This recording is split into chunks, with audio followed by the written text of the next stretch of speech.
Student, आज हम 9वीं कक्षा के अंतर्गत देखते हैं अध्याय 5 प्राकृतिक वनस्पति एवं वन आश्रित समुदाय के अंतर्गत जो हमारा टॉपिक रह गया था राष्ट्रीय वन नीति और वन अधिकार अधिनियम और वन संरक्षण के लिए जो सामुदायिक प्रयास किए गए हैं उसका आज अध्ययन हम करेंगे।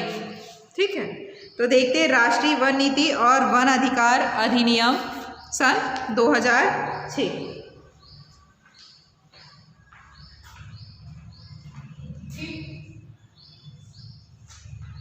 राष्ट्रीय वन तो क्या पिछले 150 वर्षों में क्या है, आदिवासी विभिन्न तरीकों से क्या संघर्ष करते आए हैं, जंगल में अपने अधिकारों के लिए उन लोग लड़ते आ रहे हैं। ठीक, जंगल के लिए आज भी वही प्रक्रिया चल रही है। जंगलों का जो कटाव है उसको रोकने के लिए क्या आदिवासी हमेशा तत्पर हो रहे हैं। ठीक है, तो देखते हैं जो संघर्षों के फलस्वरूप देखते हैं 1998 में क्या हुआ, नहीं 1988 में क्या हुआ, केंद्र सरकार ने क्या राष्ट्रीय वन नीति की क्या की घोषणा की है। ठीक, वन नीति घोषणा की। इस नीति में क्या माना गया है कि वनों के संरक्षण और विकास में आदिवासी और ग्राम समुदायों की क्या होनी चाहिए, अहम भूमिका होगी। ठीक है, आदिवासी समूह और ग्राम के जो समुदाय है उसका जो है मुख्य भूमिका होनी चाहिए। ठीक है, इस नीति के अंतर्गत कहा गया।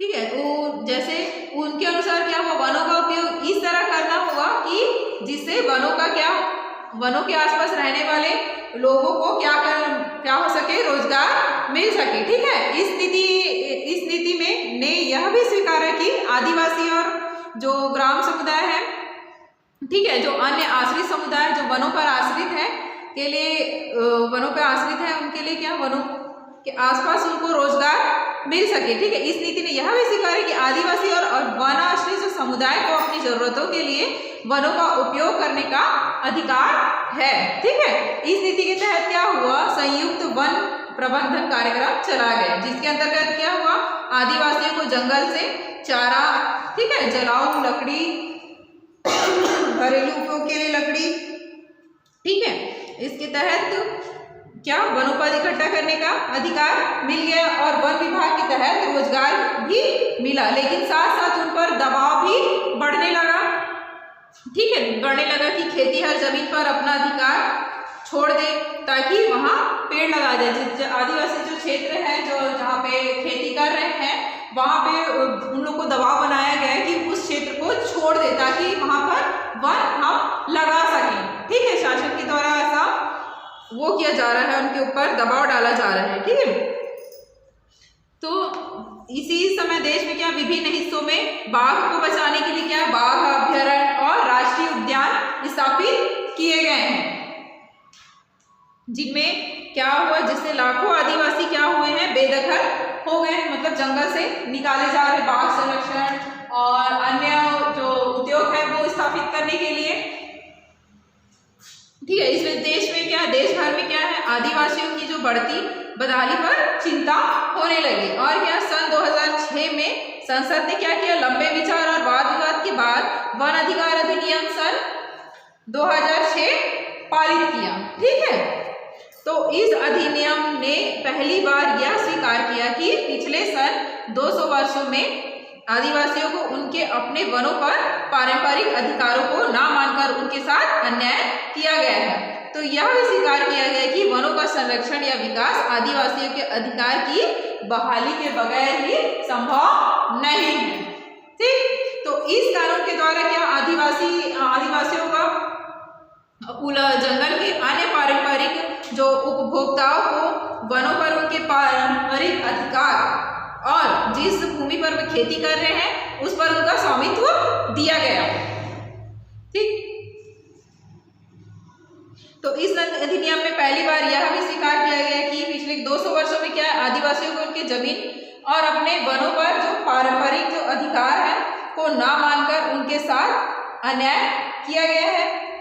ठीक, इस कानून के द्वारा आदिवासियों व जंगल के अन्य पारंपरिक उपभोक्ताओं को वनों पर उनके पारंपरिक अधिकार और जिस भूमि पर वे खेती कर रहे हैं उन पर उसका स्वामित्व दिया गया। अगर इस कानून का सही रूप से अमल हो तो आदिवासी आदिवासियों व वनाश्रित आश्रित वन अन्य लोगों पर सदियों से किए गए अन्याय की क्या होगी, समाप्ति हो जाएगी। ठीक है, इस कानून के बनने के समय कई लोग जो वन संरक्षण के पक्षधर थे उन्हें चिंता जाहिर की, जो वन संरक्षण के उसमें पक्ष में थे उन्होंने चिंता जाहिर की कि इसका दुरुपयोग हो सकता है। ठीक है, इसका दुरुपयोग हो सकता है। तो कुछ लोग अपने अधिकारों का घरेलू उपयोग की तरह व्यावसायिक उपयोग भी कर सकते हैं। ठीक है, अधिकार का दुरुपयोग भी कर सकते हैं, तो जिससे क्या है, वनों की ओर तेजी से कटने की संभावना हो सकती है। और इसके विपरीत क्या कर रहे हैं, अन्य लोगों का क्या मानना था कि आदिवासी जो सदियों से वनों की रक्षा करते आ रहे हैं, उनके अधिकार सुरक्षित होने से वे जंगल की रक्षा हमसे बेहतर कर सकते हैं। ठीक है, तो ये दुष्परिणाम हो सकते हैं। उसके बाद देखते हैं हम वन अधिकार अधिनियम सन 2006 के कुछ प्रावधानों को समझने का हम प्रयास करते हैं। इसके द्वारा वनों का जो उपयोग करने वाले समुदाय के लिए अधिकारों की को मान्यता दी गई है। ठीक है, उस मान्यता में पहला है, देखेंगे वनों में निवास करने वाली अनुसूचित जनजाति और अन्य परंपरागत वन निवासियों के किसी समुदाय या किसी सदस्य द्वारा निवासी या आजीविका के उद्देश्य से स्वयं खेती करने के लिए व्यक्तिगत या सामूहिक रूप से जमीन रखने का अधिकार है। ठीक है, तो इसमें कहा गया है कि वन में निवास करने वाले अनुसूचित जनजाति, ठीक है, आदिवासी लोग या अन्य वन निवासियों के कुछ सामुदायिक लोग, ठीक है, उन्हें क्या है, वहां खेती करने और सामूहिक रूप से जमीन रखने का जो अधिकार प्राप्त है। ठीक है, उसके बाद देखते हैं विस्तार के भी अधिकार है।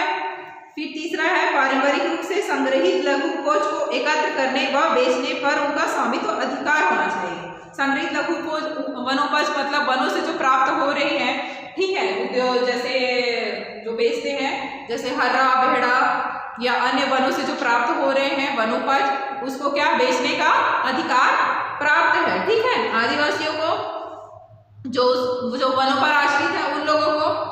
ठीक है, उसके बाद देखते हैं अन्य सामुदायिक अधिकार जैसे मछली व जलाशयों के अन्य उत्पाद, मवेशी चराने संबंधी अधिकार। ठीक है, ये भी अधिकार प्राप्त है वनाश्रित लोगों को या जनजातीय लोगों को। ठीक, तो उसके बाद पांचवा है आदिम जनजातियों तथा कृषि पूर्व समुदाय के आवास और गृह निर्माण के अधिकार। ठीक है, तो आदिम जनजातियां हैं, उनको क्या है, कृषि और पूर्व समुदाय के लोग जो है के आवास और गृह निर्माण का भी अधिकार होता है वनों में। ठीक है, तो उनको कोई हस्तक्षेप नहीं करता, यहाँ तक कि सरकार भी हस्तक्षेप नहीं कर सकती, लेकिन आज वही हो रहा है, सरकार भी हस्तक्षेप कर रही है आदिवासियों की जमीन के लिए। ठीक, उसके बाद देखेंगे हम वन संरक्षण के लिए सामुदायिक प्रयास।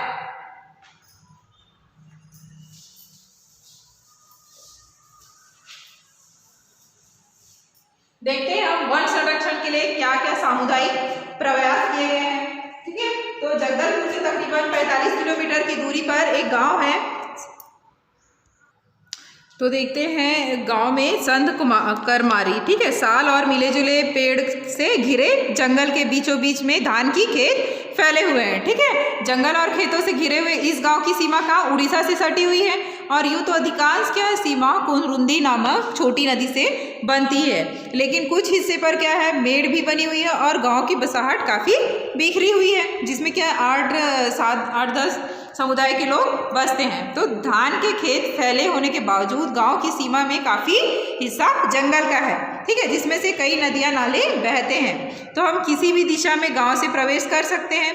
हमें खेतों के बीच बीच महुए के पेड़, ठीक है, खड़े नजर आएंगे और इन खेतों पर अलग एक पहचान देते हैं। सैकड़ों ताड़ के पेड़ हैं और रोज सुबह व्यापारी ताड़ी इकट्ठा करते नजर आते हैं। ठीक है, तो उसमें देखेंगे हम वन संरक्षण के लिए सामुदायिक प्रयासों में दामोदर द्वारा किए गए प्रयास। ठीक है, तो आज से 35 साल पहले एक बंजर जमीन में घिरा गांव था, जिसे वर्तमान स्वरूप में बदला। दामोदर ने क्या किया, सन 1909 तक लगातार 35 वर्षों तक संध करमारी गांव के सरपंच रहे।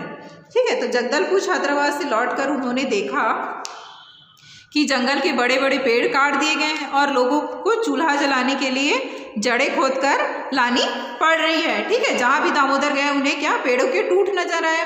टूटे फूटे पेड़, ठीक है। उन्होंने बताया कि यह गांव के निस्तार के लिए भी उपयोग किया जाता था, ठीक है। यह तो वे सब कुछ बेचकर खा गए। तो दामोदर इससे दुखी हुए, तो उन्होंने कुछ करने की सोची। उन्होंने सोचा कि देखते सन 1976-77 में उन्होंने सरपंच पद का चुनाव लड़ा और जीत गए। तो जंगल की सुरक्षा के लिए कुछ लोगों को नियुक्ति करना पहली जरूरत पड़ी थी। सहायता के लिए लोगों की उनकी जमीन के हिसाब से अनाज लिया गया।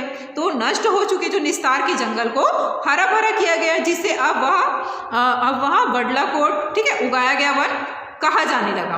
तो वहाँ पशु चराना बंद किया गया।